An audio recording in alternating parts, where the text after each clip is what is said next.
शांत करने वाली, मीठे बोल सिखाने वाली, जय माँ दुर्गा चंद्रघंटा कहलाने वाली। जय माँ चंद्रघंटा। आप सभी भक्तों पर माँ चंद्रघंटा की कृपा सदा सर्वदा बनी रहे। भक्तों, आज की इस वीडियो में आप सुनेंगे नवरात्रि के तीसरे दिन सुनी जाने वाली माँ चंद्रघंटा की संपूर्ण कथा। माँ दुर्गा की तीसरी शक्ति है चंद्रघंटा। नवरात्रि में तीसरे दिन इस देवी की पूजा आराधना की जाती है। देवी का यह स्वरूप परम शांतिदायक और कल्याणकारी है। इसलिए कहा जाता है कि हमें निरंतर उनके पवित्र विग्रह को ध्यान में रखकर साधना करना चाहिए। उनका ध्यान हमारे इहलोक और परलोक दोनों के लिए कल्याणकारी और सद्गति देने वाला है।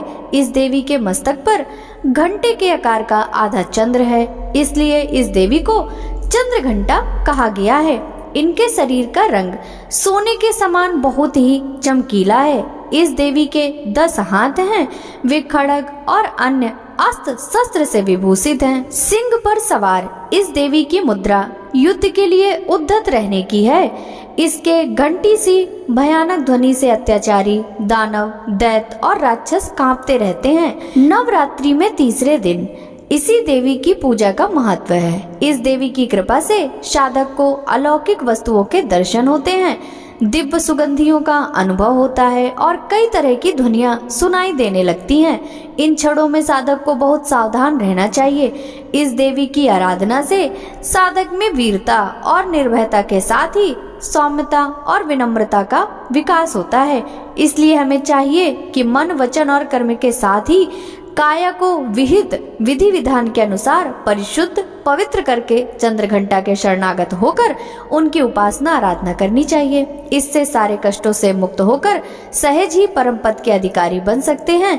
यह देवी कल्याणकारी हैं। माँ चंद्रघंटा की पौराणिक कथा के अनुसार एक बार महिषासुर नाम के एक राक्षस ने स्वर्ग पर आक्रमण कर दिया। उसने देवराज इंद्र को युद्ध में हराकर स्वर्गलोक पर विजय प्राप्त कर ली और स्वर्गलोक पर राज्य करने लगा। युद्ध में हारने के बाद सभी देवता इस समस्या के निदान के लिए त्रिदेवों के पास गए। देवताओं में भगवान विष्णु, महादेव और ब्रह्मा जी को बताया कि महिषासुर ने इंद्र, चंद्र, सूर्य, वायु और अन्य देवताओं के सभी अधिकार छीन लिए हैं और उन्हें बंदी बनाकर स्वर्गलोक पर कब्जा कर लिया है। महिषासुर के अत्याचार के कारण देवताओं को धरती पर निवास करना पड़ रहा है। देवताओं की बात सुनकर त्रिदेवों को अत्यधिक क्रोध आ गया और उनके मुख से ऊर्जा उत्पन्न होने लगी। इसके बाद यह ऊर्जा 10 दिशाओं में जाकर फैल गई। उसी समय वहां पर देवी चंद्रघंटा ने अवतार लिया। भगवान शिव ने देवी को त्रिशूल, विष्णु जी ने चक्र दिया। इसी तरह अन्य देवताओं ने भी माँ चंद्रघंटा को अस्त्र शस्त्र प्रदान किए।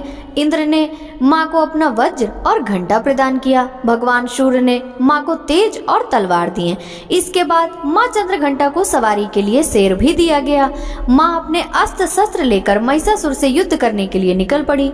माँ चंद्रघंटा का रूप इतना विशालकाय था कि उनके इस स्वरूप को देखकर महिषासुर अत्यंत डर गया। महिषासुर ने अपने असुरों को माँ चंद्रघंटा पर आक्रमण करने के लिए कहा। सभी राक्षस से युद्ध करने के लिए मैदान में उतर गए। माँ चंद्रघंटा ने सभी राक्षसों का संहार कर दिया। माँ चंद्रघंटा ने महिषासुर के सभी बड़े राक्षसों को मार दिया और अंत में महिषासुर का भी वध कर दिया। इस तरह माँ चंद्रघंटा ने देवताओं की रक्षा की और उन्हें स्वर्गलोक की प्राप्ति कराई। प्रेम से बोलिए माँ चंद्रघंटा की जय। अब सुनिए महिषासुर मर्दिनी स्तोत्र का हिंदी अनुवाद। हे हिमालय राज की कन्या, विश्व को आनंद देने वाली, नंदीगढ़ों के द्वारा नमस्कृत, गिरिवर विंध्याचल के सिरों पर निवास करने वाली, भगवान विष्णु को प्रसन्न करने वाली, इंद्र देव के द्वारा नमस्कृत, भगवान नीलकंठ की पत्नी, विश्व में विशाल कुटुंब वाली और विश्व को संपन्नता देने वाली, महिषासुर का मर्दन करने वाली भगवती, अपने बालों की लता से आकर्षित करने वाली पर्वत की पुत्री, तुम्हारी जय हो जय हो जय हो। देवों को वरदान देने वाली, दुर्धर और दुर्मुख असुरों को मारने वाली और स्वयं में ही प्रसन्न रहने वाली, तीनों लोकों का पोषण करने वाली, शंकर को संतुष्ट करने वाली, पापों को हरने वाली और घोर गर्जना करने वाली, दानवों पर क्रोध करने वाली, अहंकारियों के घमंड को सुखा देने वाली, समुद्र की पुत्री, हे महिषासुर का मर्दन करने वाली, अपने बालों की लता से आकर्षित करने वाली पर्वत की पुत्री, तुम्हारी जय हो जय हो जय हो। हे जगत माता, मेरी माँ, प्रेम से कदम्ब के वन में वास करने वाली, हास्य भाव में रहने वाली, हिमालय के शिखर पर स्थित, अपने भवन में विराजित, शहद की तरह मधुर, मधु कैटब का मद नष्ट करने वाली, महिष को विदीर्ण करने वाली, सदा युद्ध में लिप्त रहने वाली, हे महिषासुर का मर्दन करने वाली, अपने बालों की लता से आकर्षित करने वाली पर्वत की पुत्री, तुम्हारी जय हो जय हो जय हो। शत्रुओं के हाथियों की सूंड काटने वाली और उनके 100 टुकड़े करने वाली, जिनका सिंह शत्रुओं के हाथियों के सर अलग अलग टुकड़े कर देता है, अपनी भुजाओं के अस्त्रों से चंड और मुंड के शीश काटने वाली, हे महिषासुर का मर्दन करने वाली, अपने बालों की लता से आकर्षित करने वाली पर्वत की पुत्री, तुम्हारी जय हो जय हो जय हो।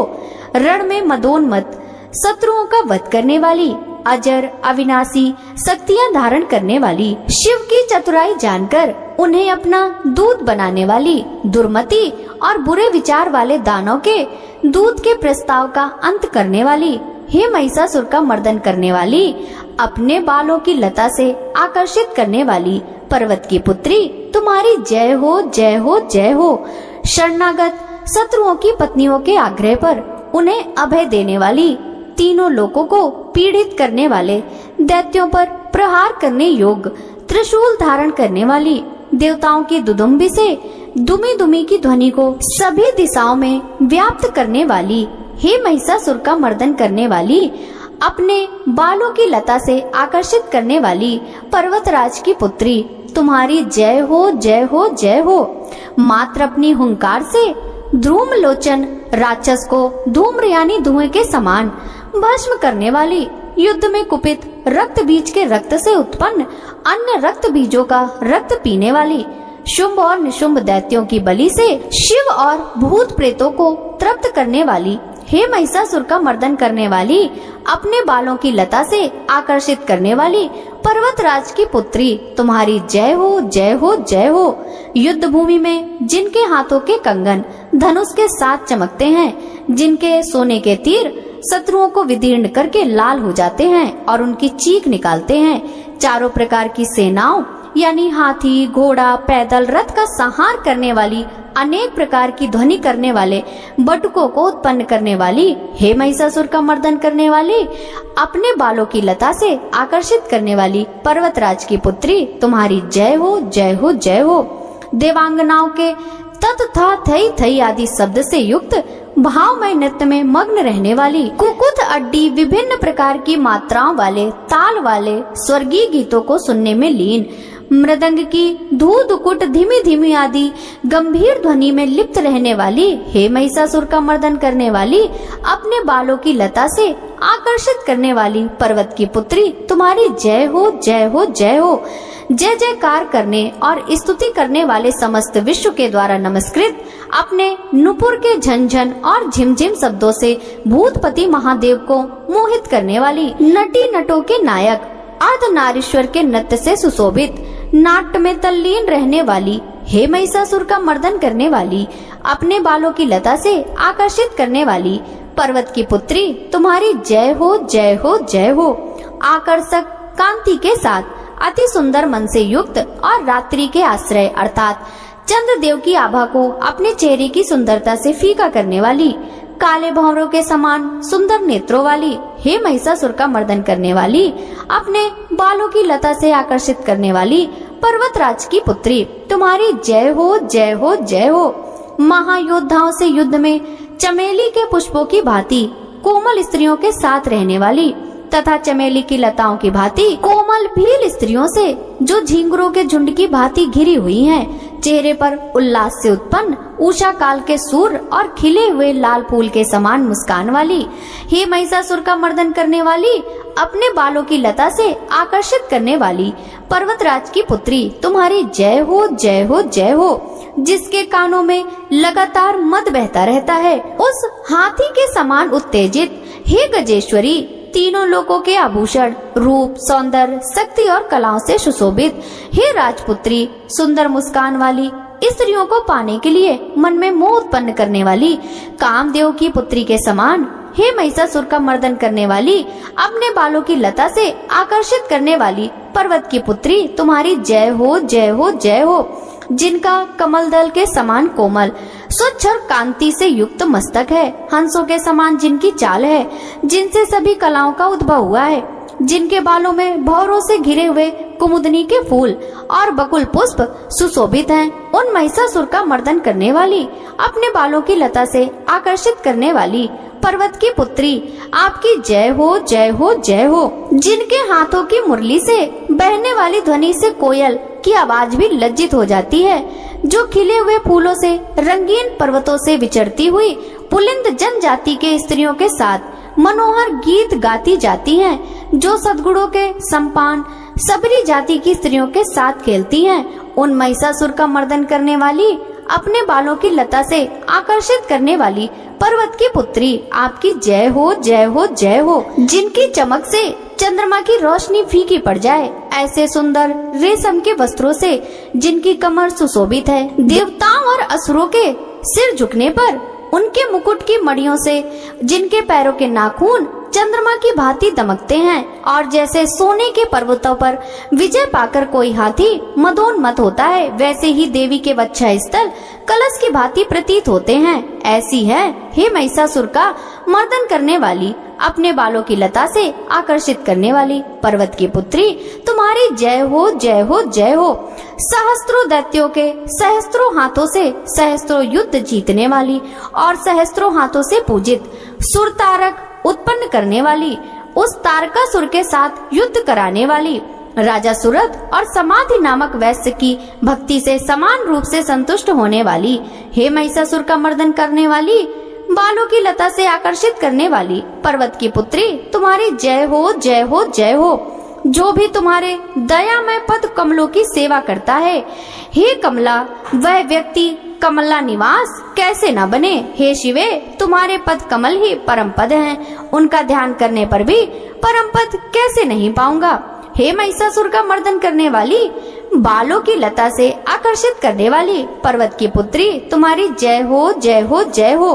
सोने के समान चमकते हुए नदी के जल से जो तुम्हें रंग भवन में छिड़काव करेगा, वे इंद्राणी के वच्छ से आलिंगित होने वाले इंद्र के समान सुखानुभूति क्यों ना पाएगा। हे महासरस्वती, तुम में मांगल्य का निवास है, मैं तुम्हारे चरण में शरण लेता हूँ। हे महिषासुर का मर्दन करने वाली, बालों की लता से आकर्षित करने वाली पर्वत पुत्री, तुम्हारी जय हो, जय हो, जय हो। तुम्हारा निर्मल चंद्र समान मुख चंद्रमा का निवास है, जो सभी अशुद्धियों को दूर कर देता है। नहीं तो क्यों मेरा मन इंद्रपुरी की सुंदर स्त्रियों से विमुख हो गया।